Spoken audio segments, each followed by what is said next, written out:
esta vez no les tengo muchas novedades administrativas, nada más que si en las listas somos como 66, creo, 65 personas, pero en el grupo seguimos siendo 100, ¿sí? Así que vamos a hacer un pequeño un sondeo, digamos, para saber si realmente están inscritos en la materia.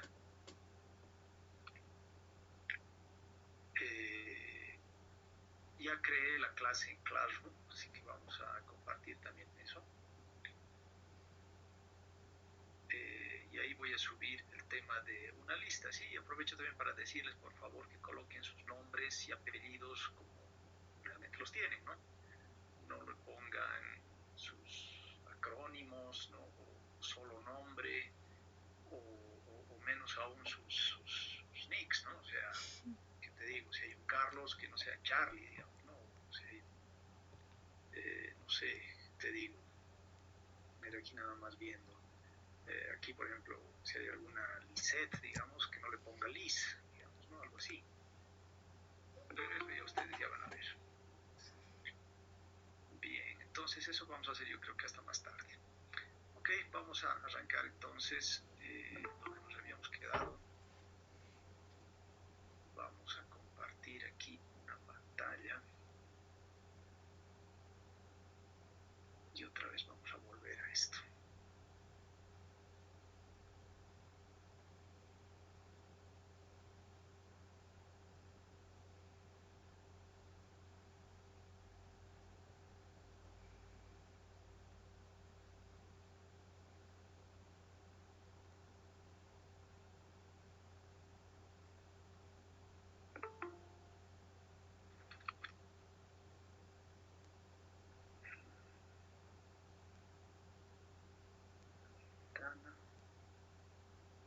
Aquí. Listo. Sí, por favor, como siempre les digo, me ayuden a confirmar si se puede ver. Estamos con nuestras diapositivas de siempre. Sí se ve. Sí se ve. Ok, bien, esto es para recordar básicamente, ¿no? Donde nos habíamos quedado. Habíamos hecho un conversatorio la anterior semana. Me ha parecido realmente muy bien. Todos han tenido participaciones muy importantes, muy buenas ideas que hemos recogido entre todos. Entonces notarán que nos vamos a ir adentrando un poquito más en lo que es la economía positiva. Sí, hemos hablado mucho de la normativa, ¿no? Básicamente todos nosotros hemos opinado y hemos, dentro de nuestro criterio racional y formal que tenemos, hemos dicho yo quisiera hacer esto, ¿no? Yo quisiera sugerir esto, ¿no? Pero es eso, nada más, ¿no? Son recomendaciones, son sugerencias, ¿no? Que al final son opiniones subjetivas. Pero si esas opiniones nosotros las matizamos con lo que es la economía positiva, entonces sí vamos a hablar de lo que es la ciencia económica, ¿no? Entonces nos habíamos quedado acá, habíamos hecho aquí algunas cosas y toca ver esto, ¿no? Toca ver lo que es una de las grandes divisiones que tiene la economía, ¿sí? Lo que es la macroeconomía y lo que es la microeconomía, ¿no?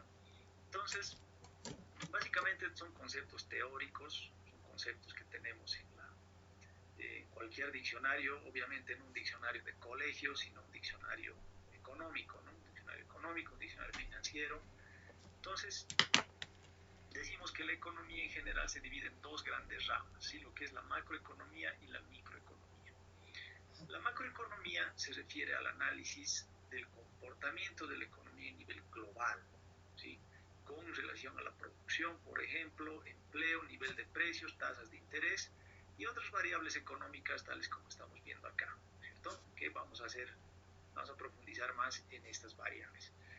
Y lo que es microeconomía, que estudia el comportamiento económico de agentes individuales, ¿sí? Como son los consumidores, las empresas, trabajo, inversores, así como los insumos y los productos, ¿sí? La microeconomía es realmente bien especializada y es prácticamente inherente a cada tipo de empresa, ¿sí? Es mucho más puntual su análisis, ¿no? O sea, es distinto hacer el análisis microeconómico para el sector fabril, manufacturero, que hacer el análisis microeconómico del sector servicios, por decir, ¿no? O el análisis del sector de transporte, por decir, ¿no? Entonces, cada situación es específica, ¿sí? Cada situación es específica.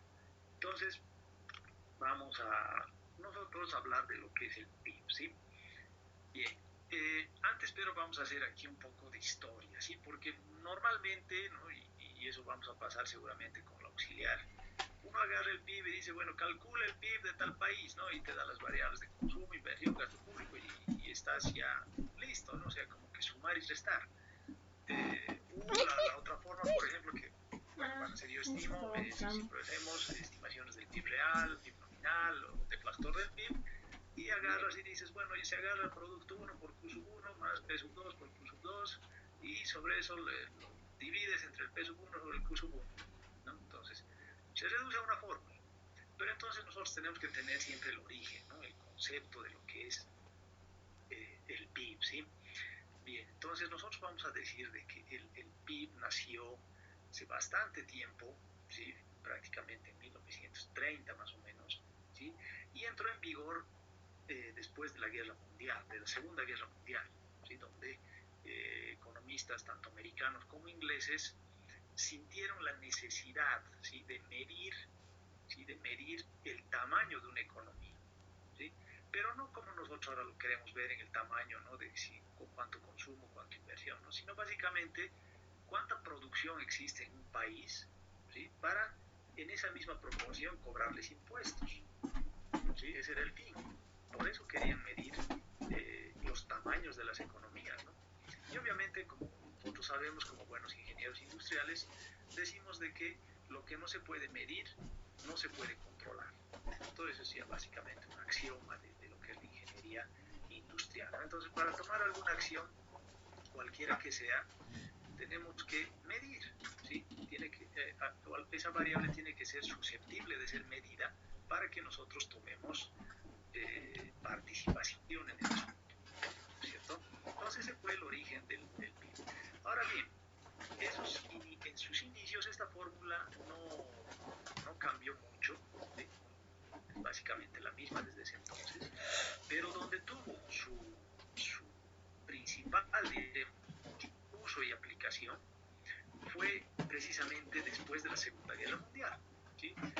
Aquí podemos abrir el debate para saber, yo les pregunto, ¿quiénes fueron los ganadores en la Segunda Guerra Mundial?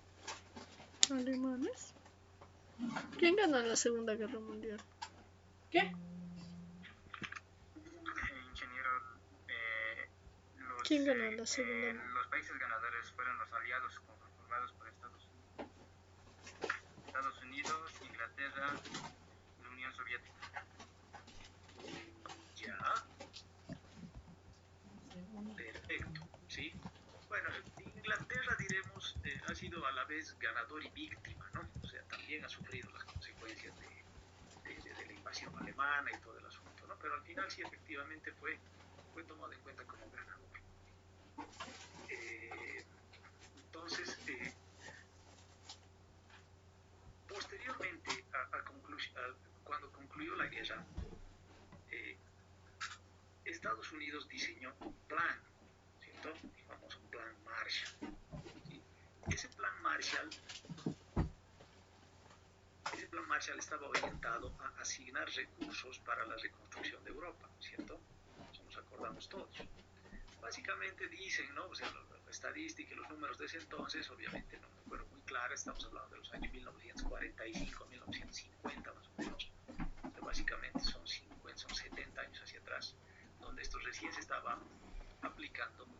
Entonces, Estados Unidos envió dinero para la reconstrucción de Europa, ¿sí? Y a su vez,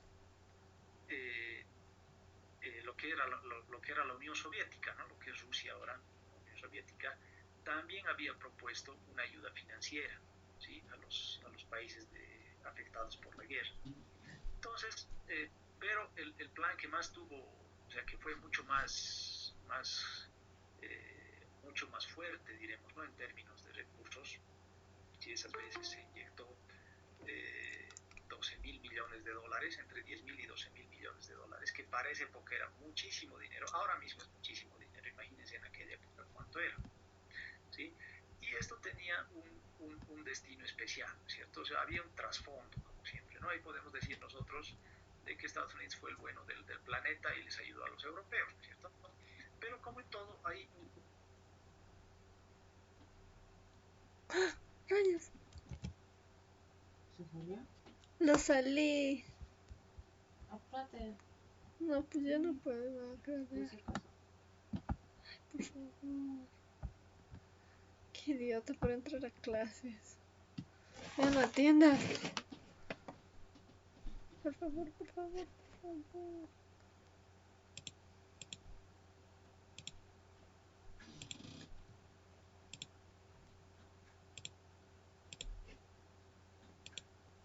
lo que son industria, lo que es tecnología, maquinaria y obviamente bienes y servicios de uso común y corriente, ¿cierto? Y el tercer objetivo detrás de este plan Marshall era frenar el avance del comunismo, ¿cierto? Frenar el avance del comunismo porque de su parte lo que era la Unión Soviética también estaba tratando, ¿cierto?, de avanzar en sus líneas en lo que era la Europa oriental, Me salió de la reunión. ¿Cómo? No sé, pero ¿por qué te he vuelto a entrar sin que me acepte? que es Austria, Pero me ha asustado, de la nada se calla el Inge. Yo, fueron más agresivos con ese plan de rescate y propusieron este plan Marshall, ¿cierto? Entonces, ¿por qué estamos comentando todo esto? Porque el origen de este plan Marshall ha dado lugar a la aplicación inicial de lo que es el PIB como lo conocemos ahora, ¿sí? Vamos a ver aquí un documento, por ejemplo. Les voy a compartir esto.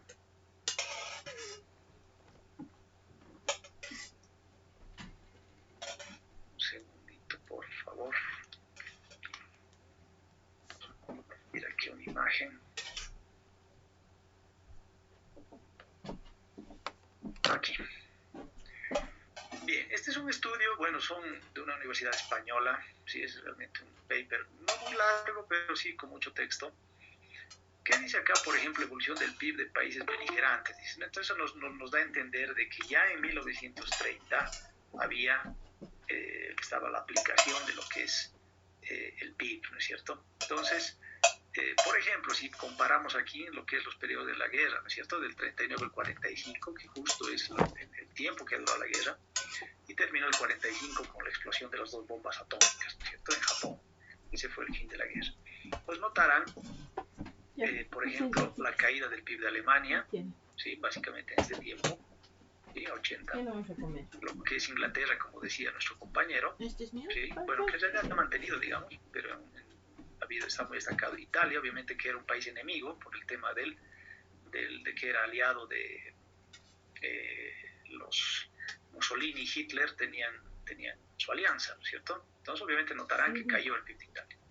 La Unión Soviética también se mantuvo, no tuvo mucho poderío económico, pero sí mantuvo su PIB. Japón también, como de los grandes perdedores de la guerra, bajó terriblemente su PIB en el año 45. Pero notarán, y lo llamativo de todo, es el crecimiento de Estados Unidos, ¿no? Estados Unidos, que prácticamente ha duplicado su producto, ¿no? Y a partir de ahí todavía, sí, obviamente que están los países ocupados, que sus PIBs notarán que cierran con 50, 80, 90. Grecia ni que se diga. A partir de ahí, con la inyección del plan Marshall, incluso después de este tiempo, los Estados Unidos fueron los grandes ganadores de esta guerra, ¿no? Y aquí al final vamos a ver, después de ver muchos gráficos, qué sé yo, mucho análisis político, vamos a ver aquí lo que estamos comentando, ¿sí? Que es, perdón que baje tan rápido, pero quiero llegar aquí a aquí están los fondos del plan Marshall, ¿no? Sí, aquí están. Bueno, aquí un poco de propaganda política, ¿no? Pero es propio de la época, ¿no? Que viendo hacia atrás ya nosotros podemos adivinar que este pensamiento, ¿no? Socialista, qué sé yo, está totalmente ya desactualizado, ¿no? Aquí muestran un plan Marshall totalmente, ¿no? Florido, ¿no? Un barco a toda vela, la industria, ¿no? Aquí el famoso tío Sam, ¿no? Entregando un dinero y apoyando a Europa. No entiendo bien eso. ¿Cierto? Aquí dando comida, ¿no? Aquí todos los países unidos, qué sé yo. Y por otro lado hay un pulpo, ¿no? Estados Unidos, que el imperio, que la llave, ¿no? Los carteles comunistas. Obviamente esto ya está muy trasnochado, ¿no? El que ya está creyendo todo esto ya está totalmente fuera de Gracias, contexto. mami. Aquí podemos ver la distribución de los fondos, ¿no es cierto? Donde básicamente los 3 o 4 grandes países que se han comido básicamente el 50% del plan Marshall fue el Reino Unido, Francia y Alemania, lo que es pero la parte occidental, ¿no? Lo que es la parte de la República Federal. Pues, si se acuerdan, Alemania se dividió en dos, ¿sí? Entonces la parte occidental recibió la ayuda de lo que es Estados Unidos y la parte oriental la ayuda de lo que es la Unión Soviética, ¿no? Entonces, y aquí también ya podemos ver el porcentaje sobre el PNB, ¿cierto? Aquí aparece otra vez. Este PNB es la sigla de Producto Nacional Bruto, ¿sí? Entonces, vamos a ver aquí el comentario que habíamos visto, ¿no es cierto? De que, ¿cuáles fueron los objetivos de este plan? Entonces, en lo político, obviamente, que frenar el comunismo, ¿no? Es básicamente eso, ¿no? Frenar el socialismo y el comunismo. Y en lo económico, era evitar una posible recesión de la economía norteamericana por falta de mercado, ¿no? O sea, básicamente Estados Unidos dijo, les presto dólares, pero compren mis productos, ¿no? Y finalmente, los resultados, se frenó la expansión de la Unión Soviética en Europa, efectivamente, no del todo, quedaron, como les decía, países como Rumania, Hungría, Lituania, Letonia, Checoslovaquia, ¿no es cierto? Algo de Grecia, entonces... y Estados Unidos como líder de la democracia de libre mercado, ¿no? Que al final lo logró porque puso mucha plata. El resultado fue la reconstrucción europea rapidísima y una reactivación económica espectacular, pero de forma desigual. Una fuerte dependencia tecnológica, económica y financiera de Europa respecto a Estados Unidos, lo que estamos diciendo, ¿no? O sea, básicamente Estados Unidos vendió todos sus productos a Europa, ¿no? Encontró un mercado ahí totalmente destruido, ávido de comprar cosas nuevas, entonces el proveedor fue Estados Unidos, ¿no? Eso nosotros ya lo podemos intuir, ¿sí? Bien, aquí tenemos distribución de los programas y es básicamente lo mismo, ¿no? Ahora bien, aquí tiene algo de texto, ¿no? El plan Marshall tenía como objetivo financiero un máximo de 4 años, ok. Pero bien, ¿a qué queremos llegar? ¿Sí? ¿A qué queremos llegar? Aquí hay muchos más comentarios que yo no lo vamos a desarrollar todo este documento, si quieren se los dejo por aquí, no hay necesidad de que lo tengan, que está ahí en el chat. Bien, ¿cómo se ha hecho entonces? O sea, ¿cuál ha sido el criterio en primer lugar para la asignación de estos recursos a estos países? ¿Sí? Donde habíamos visto, creo que aquí está. ¿Sí? ¿Cuál ha sido el criterio? O sea, ¿por qué le damos 24% al Reino Unido y por qué no le damos, y por qué solo le estamos dando 2% a Noruega, ¿no? O cualquiera de los países, ¿no? O el 5% a Austria, ¿no? O el 4.6%, ¿no? Y cualquiera de estos, ¿no? Puede ser, o sea, porque eran más amigos, eran sus cuates, eran sus compañeros de guerra, ¿cuál podría haber sido el criterio para haber asignado estos recursos de esta forma?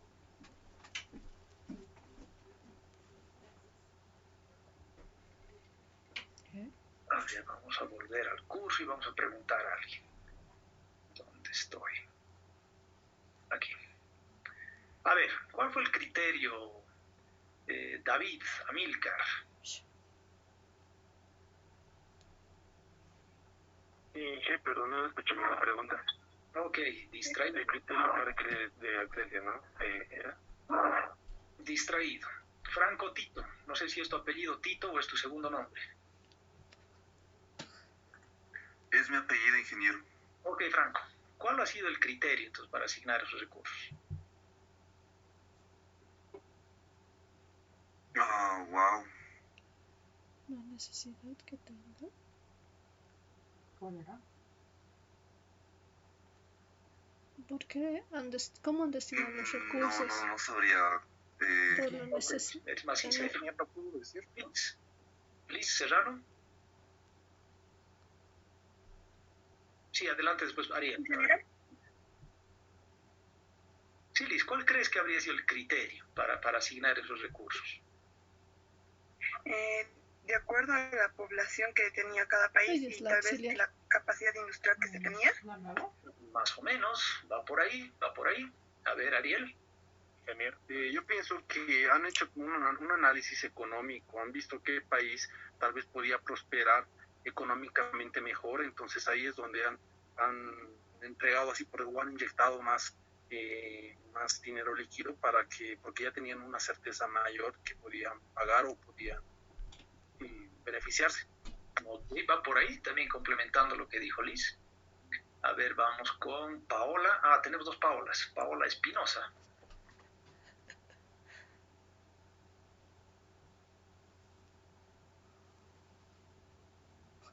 Paola.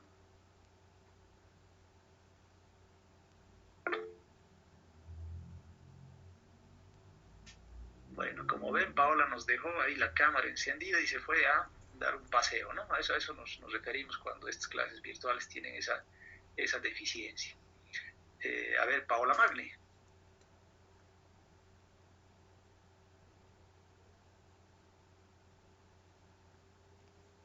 Bueno, también entonces la sacamos aquí de la clase. Ingeniero, ¿puedo participar? Claro que sí. ¿Cuál es tu nombre? Pablo Castelú. Pablo, adelante. A ver, prácticamente relacionando un poco con la lectura que hicimos hace un rato, yo creo que tal vez la capacidad de manejar el dinero, porque en la Segunda Guerra se demostró también la capacidad de mover los ejércitos, de administrar el dinero, los recursos y demás cosas. Y pues haciendo una pequeña proyección y ayudándose también con el PIB, yo creo que el criterio fue el criterio para ver, el criterio de haber inyectado fuertes cantidades de dinero fue porque sabía que en un futuro su PIB de ese país o de los países que han inyectado iba a crecer, cosa que a ellos les comprarían los productos haciendo crecer la economía de ellos aún mayor de Estados Unidos. Buen punto. Genial, genial, Pablo. Ese fue el criterio, ¿no es cierto? Estamos hablando obviamente del PIB, ¿no es cierto? Y estamos hablando de su nacimiento. Entonces, estas economías, en primer lugar, tenían que haber sido medidas, ¿no es cierto? O sea, me refiero a las métricas, ¿no? Haber medido el tamaño de su economía. Ya que, si no, ¿con qué criterio se puede asignar, ¿no es cierto? O sea, Suecia, ¿qué te digo? Noruega, por ejemplo, Austria misma, ¿no? Son economías grandes, Holanda mismo, ¿no? Es una economía grande. Entonces, pero ellos no tenían la capacidad de replicar, diremos, o tener ese factor multiplicador para hacer crecer a sus vecinos, ¿sí? Entonces, en primer lugar, se centraron en apoyar a las economías más grandes, ¿no? Que como verán ahí están encabezando listas, es el Reino Unido, lo que es Inglaterra, Francia y la parte de Alemania Occidental, ¿cierto? Entonces, ahora el criterio, estamos hablando del origen del PIB, ¿no es cierto? Entonces, aquí alguien ya nos dijo algo, a ver, nos dijo Yumar el PIB, ¿cierto? Tan fácil como eso, ¿sí? Entonces, en ese entonces, debido a que el PIB estaba naciendo, ¿sí? Como un indicador, y ese es el contexto, ¿no? Es por eso que estamos hablando de todo esto, no es porque hoy día es la clase de historia, ¿no? Es porque ¿dónde está el origen del PIB? ¿Cierto? Entonces, los economistas tanto de Inglaterra como de Estados Unidos dijeron, no podemos asignar los dineros a cualquier, o sea, como que a todos por igual, ¿no es cierto? Había economías un poco más industrializadas, un poco más grandes, y había economías también que dependían de otras economías, ¿sí? Algo así como Bolivia, digamos, ¿no? O sea, nuestros socios comerciales son nuestros vecinos, ¿no? Son Perú, son Brasil, Argentina y Chile, ¿no? Que obviamente son economías más grandes. Y nosotros dependemos un poco de que a ellos les vaya bien, ¿sí? Entonces, si llega alguna ayuda, nos van a decir, bueno, le ayudaremos a Bolivia, ¿no? Mejor ayudaremos a Brasil, o a Argentina, o a Chile, que son economías grandes, y por ende vamos a ayudar a Bolivia, ¿no es cierto? Algo por ahí, ¿sí? Algo por ahí fue el razonamiento. Pero entonces, ¿a dónde queremos llegar? A que estos economistas, también abanderados por Keynes, ¿no es cierto? El famoso economista inglés de la Segunda Guerra Mundial, dijo de que el criterio para asignar estos recursos tiene que ser el PIB de cada país, ¿no es cierto? Entonces les tocó medir las economías de todos los países europeos, como vemos ahí en la diapositiva, ¿sí? Y obviamente a los más grandes se les asignó un monto más grande y a los más pequeños un monto más pequeño, ¿sí?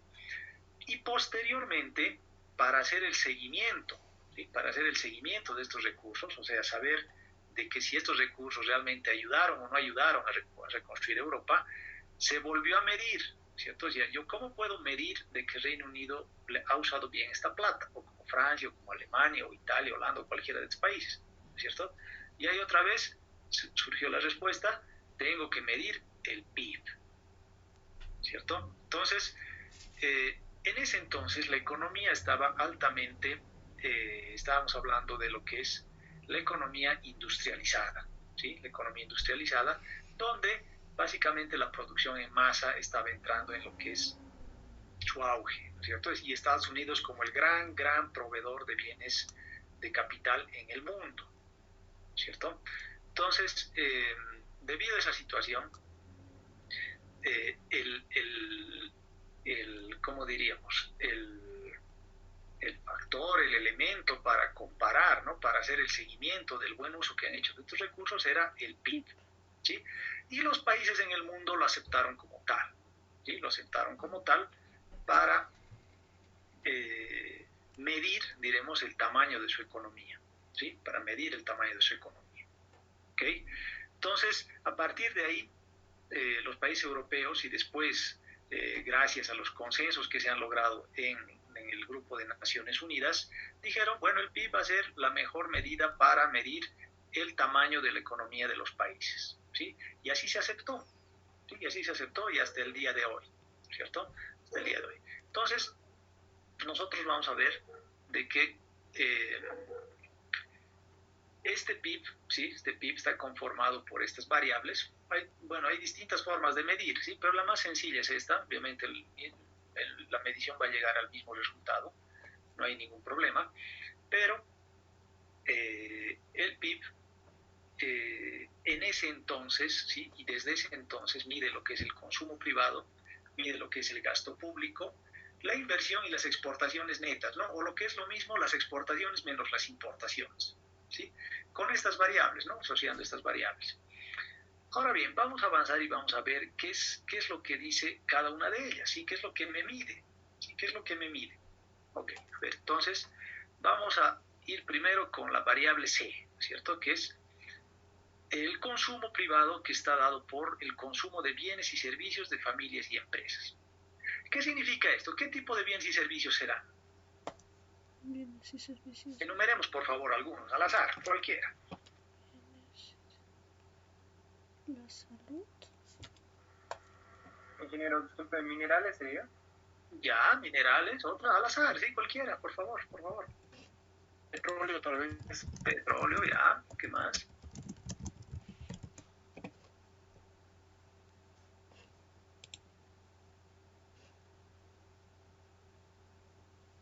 Bueno, obviamente no hemos sido los más grandes, ¿no? Pero es más que eso, ¿no? Porque también dice, y aparte que es el consumo, dice, ¿no? De los hogares y empresas, no solamente empresas.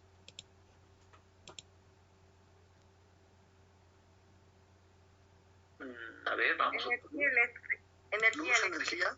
Luz, energía, ya, ¿qué más? Sí, al azar, vamos, sí, hay miles. Agua, gas. Agua, gas, ya, ¿qué más? Las viviendas, tal vez. No todavía, pero vamos a un poquito matizar eso. ¿Qué más? Software. Puede ser, sí, software, ¿qué más? Y la salud puede ser, ingeniero. Eso. También, sí, servicios profesionales, ¿no? Obviamente, servicios médicos, diríamos, ¿no? No tanto como salud, sino servicios médicos, sí, genial. ¿Qué más? Uy, no te escuché bien, perdón, Sergio creo que era. ¿Canasta familiar podría ser, ingeniero? Ya lo has resumido de gran manera, de gran manera, ¿no? Porque ahí estamos hablando de consumo de los hogares, ¿no? Como estamos diciendo. Y ahí obviamente entra pues lo que es carne, pollo, leche, pan, verduras, frutas, ¿no? O sea, un mundo de cosas, ¿no? Por eso estamos hablando del consumo, ¿cierto? Del consumo de hogares y empresas, ¿sí? Consumo. Han dicho de manera perfecta lo que es luz, lo que es agua, ¿no es cierto? Las empresas consumen eso.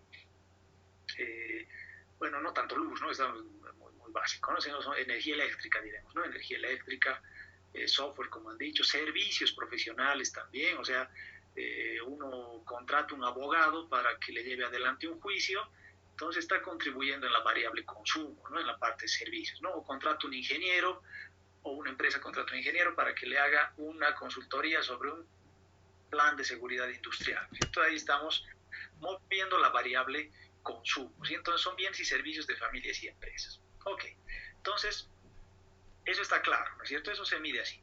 Ahora, ¿qué problema tiene no, mejor vamos avanzando mejor antes de encontrarle una traba, ¿sí? Vamos avanzando con lo que es el gasto, ¿sí? Lo que es el gasto público. Su nombre lo dice, si es el gasto del gobierno, si es el gasto que realiza el gobierno en básicamente estos 4 ítems, ¿sí? Lo que estamos viendo ahí, que es básicamente lo que es salud, a diferencia, ¿no? De lo que son, esto es básicamente gasto en el mantenimiento del sistema de salud, ¿sí? No como en el caso anterior, que en el consumo privado habíamos dicho se contratan servicios médicos, ¿cierto? Entonces son servicios profesionales, ¿no? O servicios de una clínica privada que atiende a personas que tienen alguna deficiencia en la salud, ¿no es cierto? En su salud. Entonces el gasto público es el mantenimiento del sistema de salud, ¿sí? En educación, ¿sí? Que es básicamente lo que todos conocemos, son los profesores, ¿no es cierto? En parte está ahí la universidad, pero únicamente la universidad pública, ¿no? O sea, nosotros. No está la universidad privada, ¿no? No está el sistema universitario privado, sino básicamente la universidad pública. Seguridad, lo que es, vamos a englobar ahí a 2 grandes agentes, que es policía y militares, ¿no es cierto? Que nos brindan tanto seguridad a las personas particulares, ¿no es cierto? Lo que es la policía, y lo que es brindan la seguridad del Estado, ¿no? Lo que son los militares, ¿no? Resguardando fronteras, resguardando que no tengamos conflictos armados ni conflictos bélicos, ¿no? Y un factor que era muy, muy importante en estos últimos años de gobierno era la famosa publicidad, ¿no? O sea, básicamente meternos a Evo hasta por las orejas, ¿no? Era realmente increíble la cantidad de dinero que se ha gastado en lo que era publicidad política, ¿sí? O sea, muchos programas de televisión, muchos programas de radio, en general, ¿no? Muchos medios de comunicación, ¿sí? Muchos medios de comunicación estaban básicamente sometidos, ¿no? A esta situación. O sea, les decía yo, si quieres tener ingresos, tienes que pasar mi publicidad, ¿cierto? Entonces, y obviamente toda una máquina de información y desinformación se ha generado a partir de el gasto en publicidad del gobierno, ¿sí? Todos esos gastos se han anotado aquí, ¿sí? Se han anotado en lo que es el gasto público. Ok, pasamos a la siguiente variable, que es inversión, ¿sí? Aquí vamos a aclarar un poquito. Bueno, la inversión puede ser pública y privada dentro de su gran división, y la inversión también puede ser local o extranjera, ¿sí? Inversión pública, inversión privada. Bueno, inversión pública es básicamente hospitales, ¿no es cierto? Escuelas, colegios, qué sé yo. Inversión privada, sí, inversión privada, ahí está, por ejemplo, las empresas que, o sea, sí, las empresas que hacen empresa aquí en nuestro medio, ¿no? O sea, ¿qué te digo? No sé, las más grandes, ¿no? Que están aquí, la francesa, ¿no? Lo que es Ciclaf, por ejemplo, o lo que es, no sé, Sobose, ¿no es cierto? Son iniciativas privadas, ¿sí? Son iniciativas privadas y locales, ¿no? Entonces, cualquier empresa que esté aquí constituida en nuestro medio, ¿no?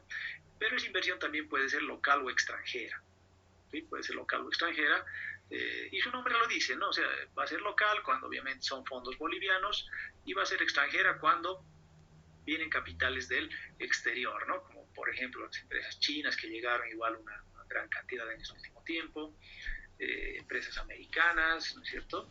Las más visibles de repente, no sé cuáles pueden ser. Bueno, ahora Sobose le pertenece a capitales mexicanos, por decir, ¿no es cierto? Entonces ahí tenemos una inversión tanto local como extranjera, ¿no?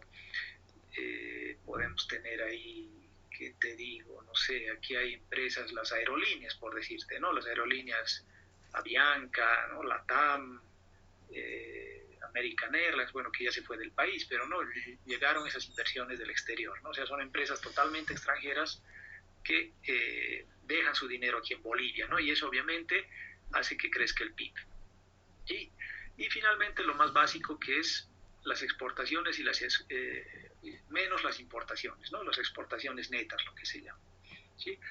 Obviamente las exportaciones van a sumar, ¿cierto?, al crecimiento del PIB, o sea, lo que nosotros exportamos, que es básicamente gas, minerales, algo de petróleo, y exportación no tradicional, ¿no?, lo que es soya, quinoa, algo de castaña y algo de alimentos, ¿no?, básicamente, ¿no?, pero muy poco.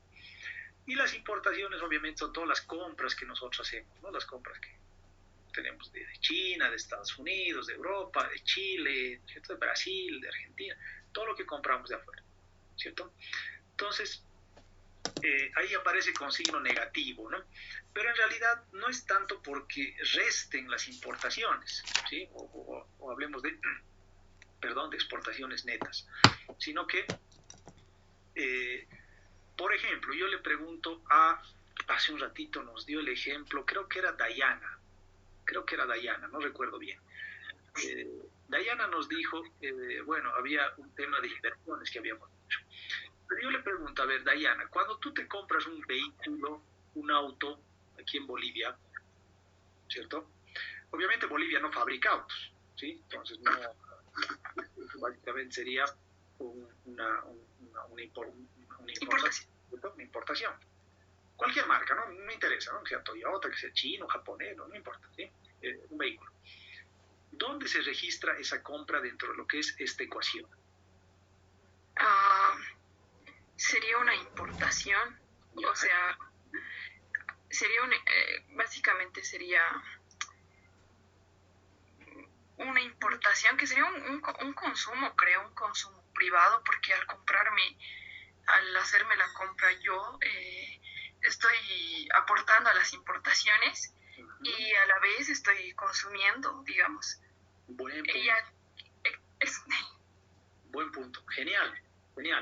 No es esto tanto como la contabilidad, ¿ya? No, tampoco lo veremos así como que doble partida, qué sé yo, ¿no? Algo tiene que ver, sí, pero lo que son el manejo de cuentas nacionales, ¿no? Pero en este caso, para entender, esta variable que es importaciones, que nos acaba de decir Dayana, ¿sí? Lo que es importaciones, es más que todo una variable de corrección, ¿sí? Es de corrección. No es tanto que las importaciones restan, ¿sí? O sea, no piensen que si importamos más, nuestro PIB va a ser en algún momento cero, ¿cierto? O negativo, ¿no? No hay eso, ¿sí? En el ejemplo que hemos dado, y Dayana lo ha explicado, pero realmente muy bien, cuando uno se compra un auto, ¿sí? Entonces, obviamente decimos, Bolivia no produce vehículos, ¿cierto? Bajo esa premisa. En primer lugar, está moviendo la variable de consumo privado, ¿cierto? Es como si se comprara una computadora, ¿sí? O un celular. Bueno, Bolivia, no diremos que no fabrica celulares, ¿no? O sea, los fabrica, pero de muy mala calidad y en muy bajo volumen, ¿sí? Entonces, es como comprar un celular, ¿sí? En primer lugar, se registra como un consumo, ¿sí? Porque está moviendo la economía de compras de bienes para su hogar, ¿sí? Para ella. Y en segundo lugar entra un factor de corrección, que son las importaciones, ¿no es cierto? Porque ese celular, bueno, si es Samsung es coreano, si es Huawei es chino, si es Apple es americano, ¿no es cierto? Y para de contar, ya no hay más marcas, ¿sí? Sony japonés, digamos, lo último. Entonces, notarán que existe un registro por doble partida. Se va a registrar esa compra de ese vehículo en el consumo y a su vez se va a registrar ese mismo valor como importación, porque es ambas cosas, ¿cierto? Es ambas cosas a la vez. Es una importación y a la vez es un consumo, ¿no es cierto? Eso es lógico. Entonces ahí notamos la función de corrección de esa variable. Y lo mismo pasa con el tema de inversión, por ejemplo. Supondremos que Dayana, otra vez seguimos en el ejemplo, ella tiene una empresa de, no sé, a ver, ¿qué les digo? A ver, algo que necesite un camión repartidor, digamos, no sé. Una empresa distribuidora de carne, por decir, ¿cierto? No sé, me estoy inventando, ¿sí? Y ella decide comprar un camión repartidor. ¿Dónde registra esas compras? O esa compra, mejor dicho. ¿Qué variables mueve? Gastos e inversión.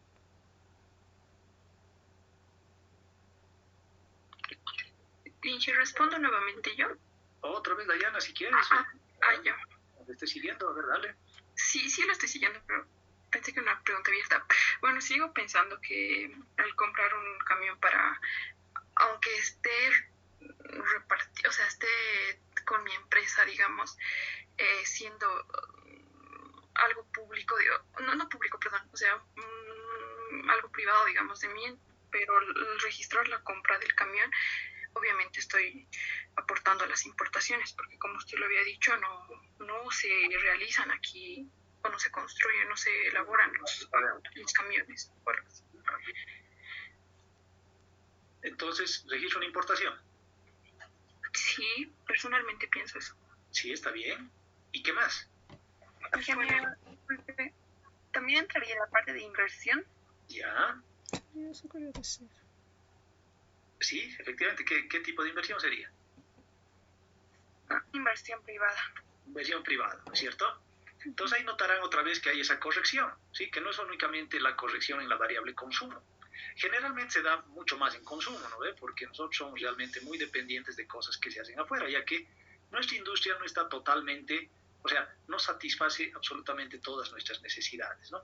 Y en general eso pasa en los países del mundo, o sea, ni Estados Unidos, digamos, ni Alemania, ni Japón, tiene cero importaciones, o sea, siempre hay algo que no tienen ellos, ¿sí? Siempre hay algo. Entonces siempre termina un país importando algo. Siempre, siempre. ¿Sí? No existe un país que tenga cero importaciones. ¿Sí? No existe. ¿Ok? Entonces las correcciones notarán que se hacen no solamente en consumo, ¿no? Sino también en inversión, dependiendo qué es, ¿cierto? O sea, también, por decirte, Dayan, otra vez seguimos con ese ejemplo, tiene una familia numerosa y decide comprarse un pequeño minibús, ¿sí? Para hacer el transporte, ¿sí? De su familia, ¿ok? Entonces, si realiza esa compra, va a hacer la corrección consumo-importación, ¿no es cierto? Pero si importa un minibús para hacerlo trabajar, ¿no es cierto?, aquí en la ciudad como transporte público, entonces no va a ser la compra, no se va a registrar como consumo, sino va a ser inversión contra importación, ¿no es cierto? Ahí va a entrar la corrección, ¿no es cierto? Entonces la cosa es aquí saber qué tipo de productos se está comprando, ¿okay? Qué tipo de productos está y cuál va a ser el uso de ese producto en general, ¿ok? Entonces, esas correcciones hay que hacerlas, ¿ya? No enfoquemos tanto las importaciones como algo negativo, ¿no? O como algo que va a restar a la economía, sino básicamente, de repente nos está ayudando más bien a crecer, ¿sí? Ya que sin ese camión repartidor, de repente la empresa de Dayana tendría que hacerlo contratando un taxi cada día, ¿no es cierto? Y eso ya no es eficiente, ¿sí? Entonces, ayuda al crecimiento, ¿no es cierto? Entonces, ese es el concepto con el cual yo quiero que se queden, ¿sí? Más allá de hacer un ejercicio que te digo, ¿no? Como les digo, ¿no? Abrimos cualquier libro de economía, ¿no? Un país tiene un consumo de 20, un gasto de 10, y inversiones por 30, y calcula el PIB, ¿no? O sea, no, eso es demasiado fácil, ¿sí? Nosotros tenemos que quedarnos con el concepto, ¿sí? Y para eso de eso se trata todo esto, ¿ok? Entonces,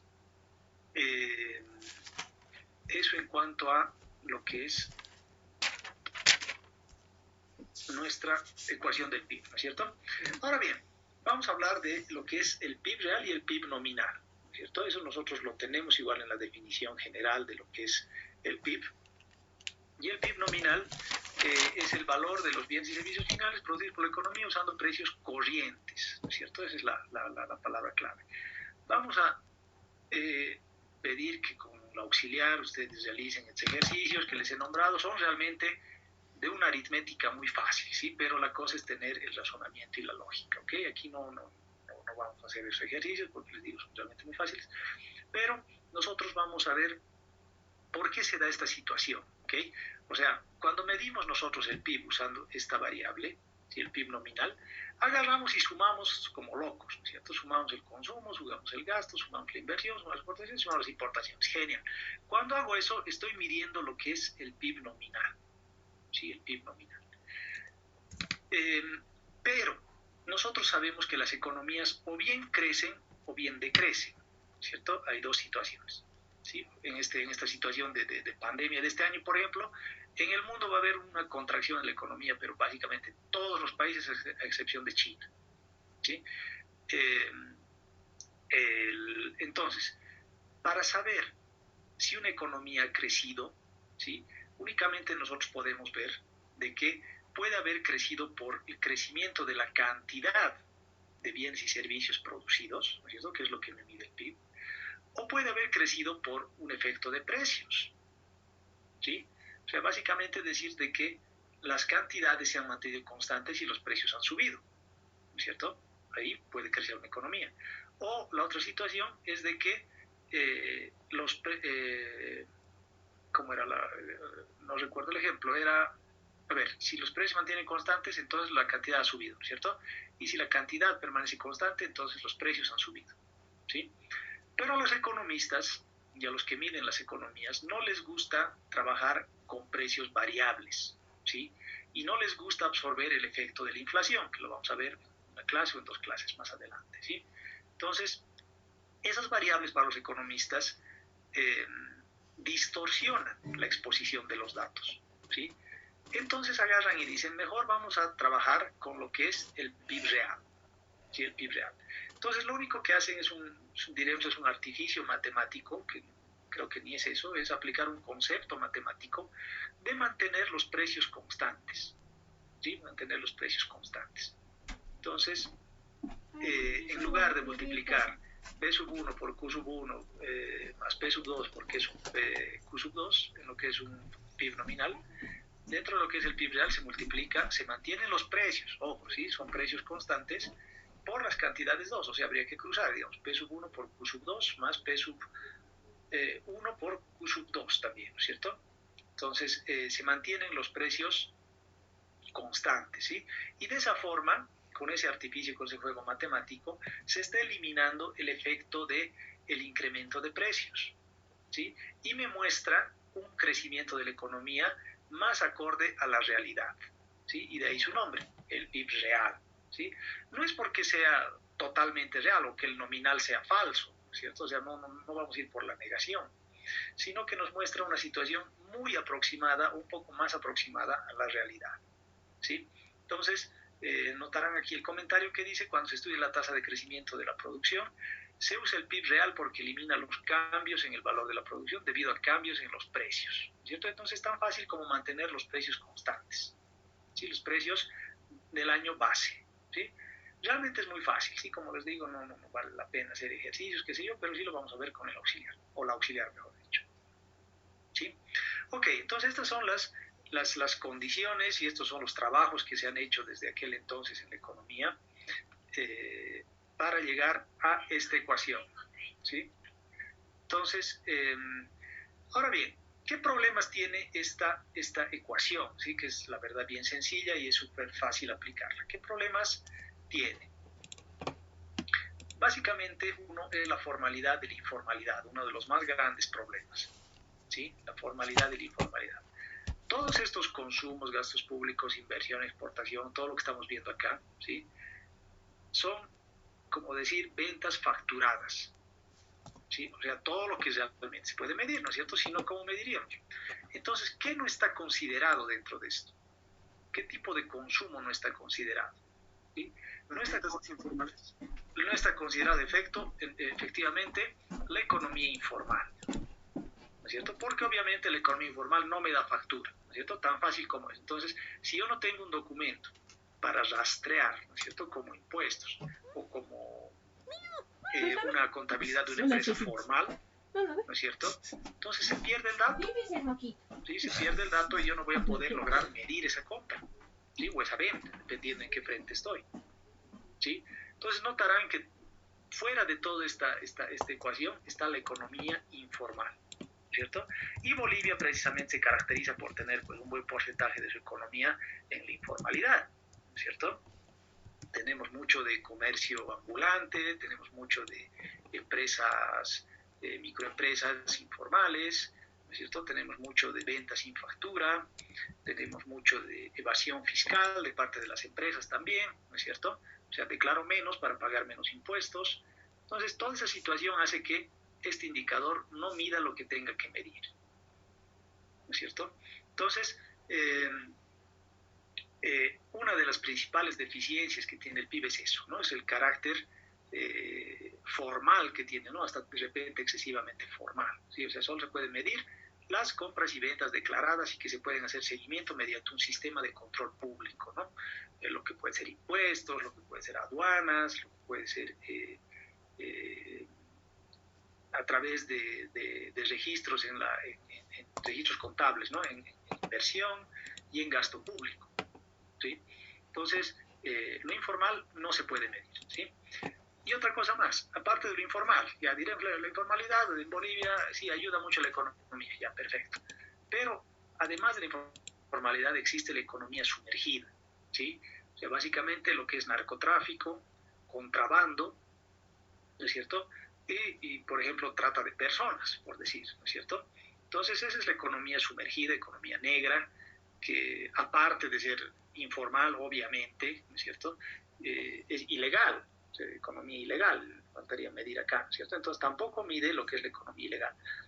Diciendo que Bolivia es uno de los más grandes productores de coca en el mundo, ¿cierto? Colombia está primero, segundo es Bolivia, ¿sí? Entonces, esos datos de economía sumergida, informal e ilegal no están tomados en cuenta por el PIB, ¿cierto? Entonces, el PIB realmente no me muestra, diremos, el total de la economía en nuestro, por lo menos en nuestro caso, en lo que es Bolivia, ¿sí? Y en ningún país, obviamente, porque tiene esas condiciones, ¿sí? Todos los países tienen economía informal, todos los países tienen economía ilegal, ¿cierto? Si bien nosotros somos productores del circuito cocaína, ¿no es cierto? Somos la parte productora. Si hay alguien que produce, hay alguien que consume, ¿no es cierto? Entonces, en los países, esa economía es ilegal, ¿sí? Y eso no se registra en su PIB, ¿no es cierto? Entonces, ¿esto para qué estamos mencionando? De que de repente el año pasado, lo que era la campaña política y qué sé yo, y que este año vamos a estar todavía en eso, la verdad no sé cómo lo harán. Este año yo creo que vamos a votar por personas más que por planes, ¿cierto?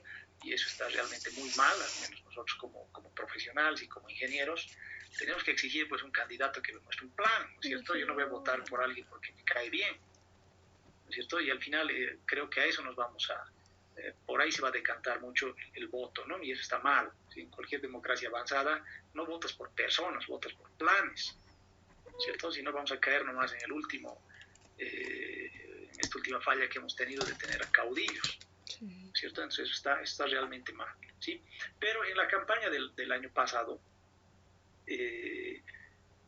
mucho se hacía pues un tema, ¿no? De que Bolivia es el principal, ¿qué les digo, no? El líder, ¿no? En el crecimiento en América Latina, ¿no? Tenemos el PIB más grande de la región, ¿no es cierto? De que crecemos más que Brasil, ¿no? Crecemos más que México, ¿no? Más que Chile. Bolivia tiene ¿no? Y se hacía mucha propaganda, diríamos, en torno a que el porcentaje de crecimiento del PIB era el más alto de la región, ¿sí?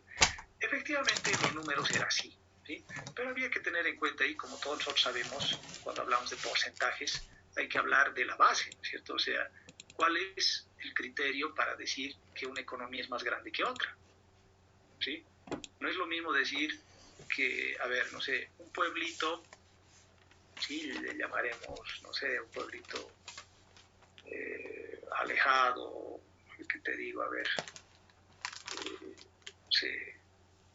no sé, un pueblito fronterizo, digamos, ¿no? Charaña, por decir, ¿no? Hace todavía un frío terrible y la verdad las condiciones de vida son realmente muy críticas, ¿sí? Decir que su economía ha crecido en un 70%, ¿no es cierto? Sabiendo que ellos viven básicamente lo que es agricultura y la crianza de algunos animales, ¿sí? Y que viven 100 personas en esa localidad, ¿sí? Entonces 70% parecería, pues, wow, qué cantidad, ¿no es cierto? Wow, 70%, ¿quién crece en este mundo? ¿No es cierto? Pero si ves la base, si la base es pues pequeñita, ¿sí? Entonces un 70% no es prácticamente relevante, ¿cierto? Entonces esa confusión se ha llegado con esta desinformación en el uso y abuso del crecimiento del PIB, ¿sí? Entonces ahora por suerte esto ya no va a ser así porque obviamente la pandemia nos llegó y a grandísimas economías les ha golpeado, imagínense a la nuestra, ¿no es cierto? Entonces, esa crítica también se hace por ahí, ¿no? Que el PIB entonces no lo es todo, no vamos a centrar nuestro análisis macroeconómico en lo que es el PIB, ¿no es cierto? Y para eso nosotros vamos a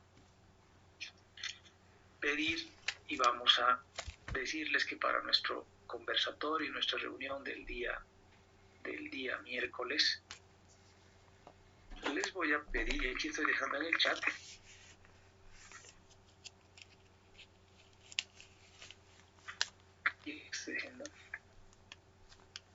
perdón, quería poner qué ventajas y desventajas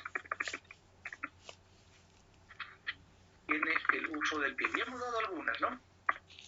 Obviamente la informalidad, diremos, ¿no? Es una de ellas. Pero hay más, ¿sí? Hay más.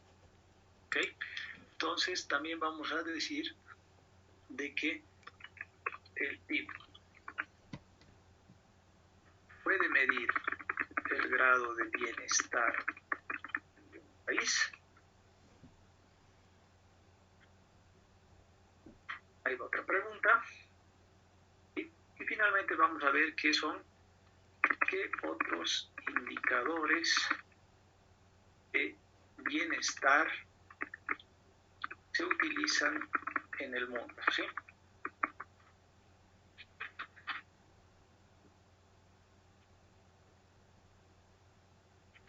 Ahí se les estoy dejando en el chat, ¿ok? Entonces, básicamente son tres cosas, ¿no? ¿Qué ventajas y desventajas tiene el uso del PIB a ciegas, ¿cierto? Como un índice que mide la economía de un país. El PIB puede medir el grado de bienestar de un país. Y la otra es, ¿qué otros indicadores de bienestar se utilizan en el mundo, ¿sí? ¿Ok? Entonces vamos a averiguar eso para saber y vamos a terminar de ver lo que es el PIB, ¿no? Para entrar después a lo que es políticas económicas, ¿sí? Ok, hasta aquí entonces alguna consulta, por favor, alguna duda. Y yo una consulta. Claro que sí. Lo hacemos igual que el anterior trabajo, ¿no? O sea, nosotros investigamos y al final solo vamos a hacer el aporte en la clase. Exacto, sí, les pido que averigüen, que lean. De momento, repito, el curso ya se está estabilizando, ¿no? Al final era para eso, ¿no? Porque después de esto nos vamos a organizar, yo creo que en grupos y vamos a trabajar ya más de manera colaborativa, ¿ok? Pero de momento ténganlo, no hay necesidad de entregar un documento ni nada de eso, pero sí vamos a hacer, siempre lo hemos hecho, al azar, algunas preguntas, y vamos a ir sumando ahí participaciones, ¿no es cierto? Está bien, Inge. Gracias. Ok, gracias Natalia a ti por la pregunta. ¿Alguna otra duda, pregunta, consulta?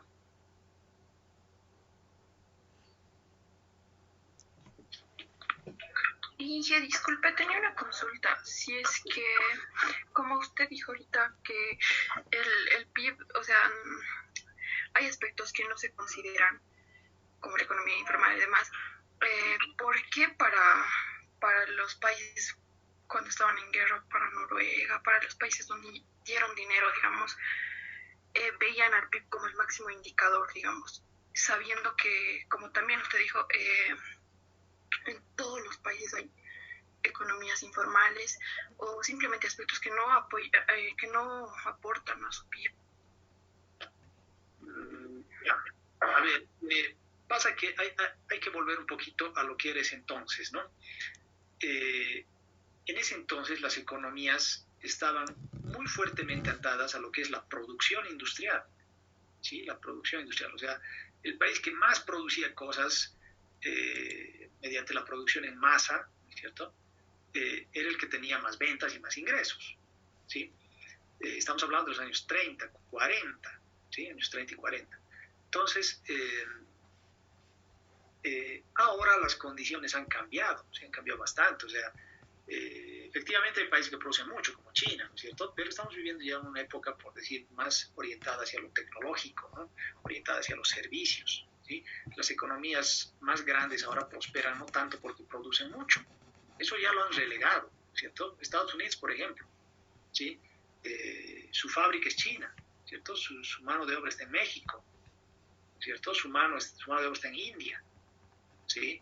Entonces, ya el concepto de que el produce más es es el más eficiente y es el más rico en los países, ya dejó de ser así, ¿cierto? Entonces el concepto del PIB está un poquito, diremos, lo que sigue midiendo lo que medía hace 70 años atrás, ¿sí? Sigue midiendo.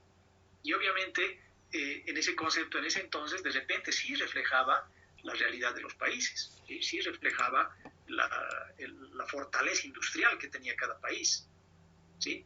Pero ahora ya vemos de que no lo es todo la industria, ¿cierto? No lo es todo la manufactura, sino también están los servicios y la tecnología, ¿sí? Entonces, ese es uno también de los problemas que tiene el PIB, ¿sí? Y todos los países, obviamente, han admitido implícitamente su uso debido a su facilidad de cálculo. Sí, ese es otro gran... Si has visto la ecuación, son 5 variables, ¿no es cierto? Y esas 5 variables son relativamente fáciles de medir. Entonces, el PIB básicamente lo vamos a entender nosotros como un termómetro, ¿sí?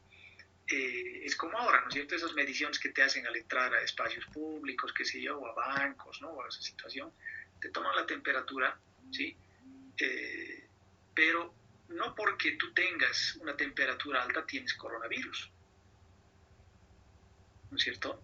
Tú puedes tener, ¿qué te digo?, una infección estomacal, tú puedes tener una apendicitis pero galopante, puedes tener tu vesícula que te esté haciendo vivir de dolor y tienes fiebre, ¿no es cierto?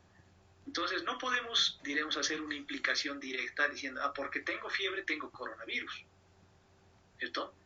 Es un argumento que puede ser verdad o puede ser falso, ¿cierto? Esa condicionante puede ser falso, puede ser verdadero, ¿sí? Entonces únicamente nos mide, una situación similar nos mide el PIB.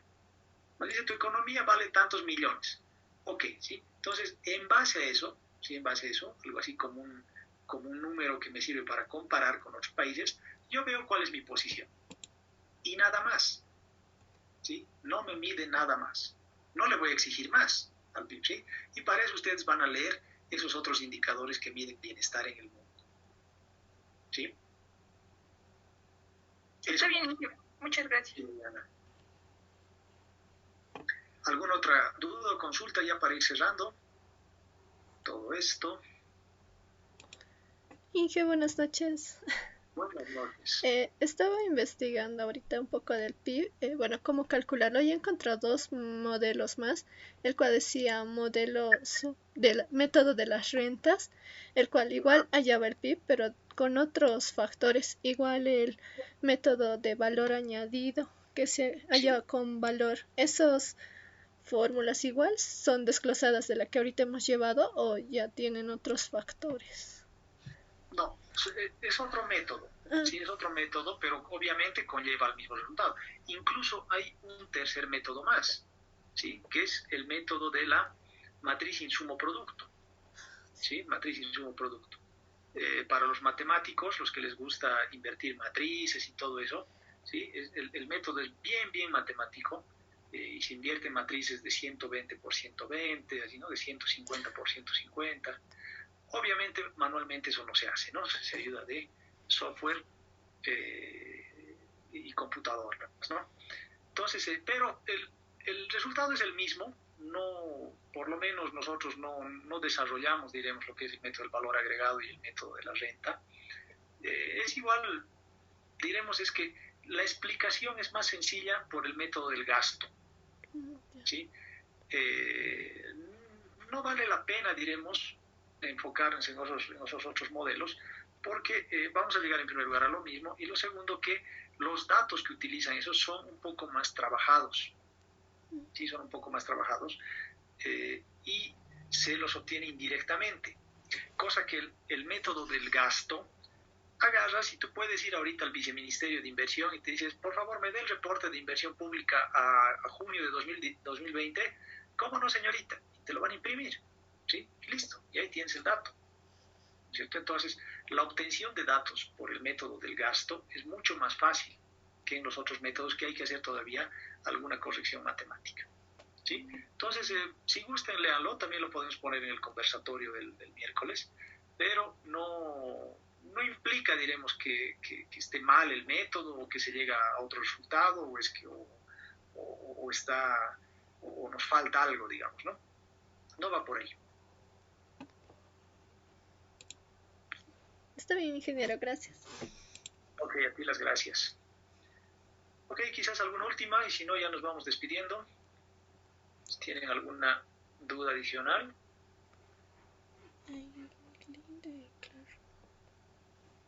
Creo que no, si estamos yendo paso a paso, obviamente esto nos va a tomar un buen tiempo, les diré, obviamente no vamos a hablar solo del PIB, vamos a ir hablando poco a poco de las cosas, pero esta es la base, ¿cierto? Esta es la base para entender el contexto de la economía, ¿sí? Vamos a entender ese termómetro, ¿sí? Si sabemos entender ese termómetro, vamos a poder entender el clima de inversión que existe en el país, ¿sí? Ese es el objetivo final, ¿ok? Bueno, entonces, gracias por su atención. Quedemos aquí y nos vemos el día miércoles, por favor. Inge, la clase de Classroom no nos va a pasar al grupo o... Perdón.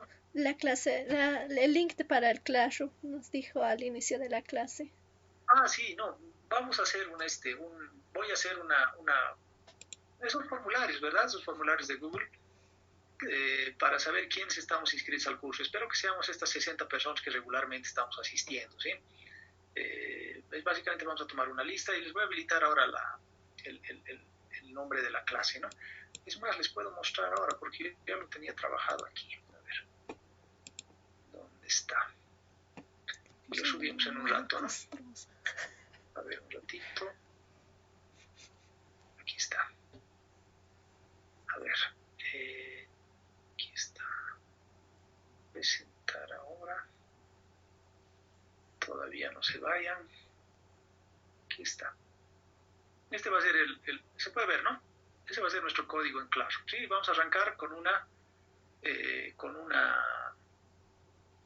un pequeño cuestionario para hacer una lista, ¿no? La lista oficial del curso. Vamos a copiar esto y vamos a colocar esto aquí.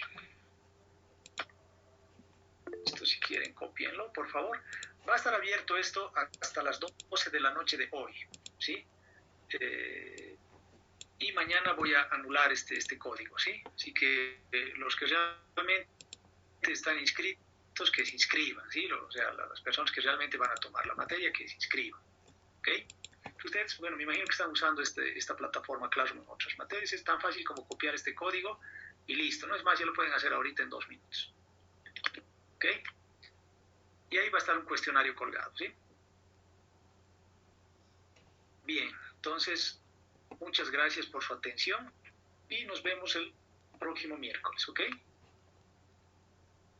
Como siempre va la recomendación para que se sigan cuidando. Al parecer estamos bajando ahí un poquito en lo que es las noticias trágicas, ¿no es cierto? Es un poquito también es otro indicador, les diré. Ya no hay noticias tan malas, ¿no es cierto? Obviamente hay mucha más gente contagiada, pero las noticias malas creo que se han frenado. Pero igual, eso no significa de que bajemos las armas, ¿no? Cuídense entonces, por favor, y cuiden siempre a su entorno familiar. Nos vemos entonces el día miércoles, mejor dicho, ¿sí? Hasta el miércoles, Inge, cuídense mucho. Gracias. Que les vaya bien, gracias a los que han participado también. Hasta el miércoles, ingeniero. Que les vaya bien, nos vemos, buenas noches. Cuídense. Hasta el miércoles, ingeniero, buenas noches. Cuídate, Pablo, gracias por la participación.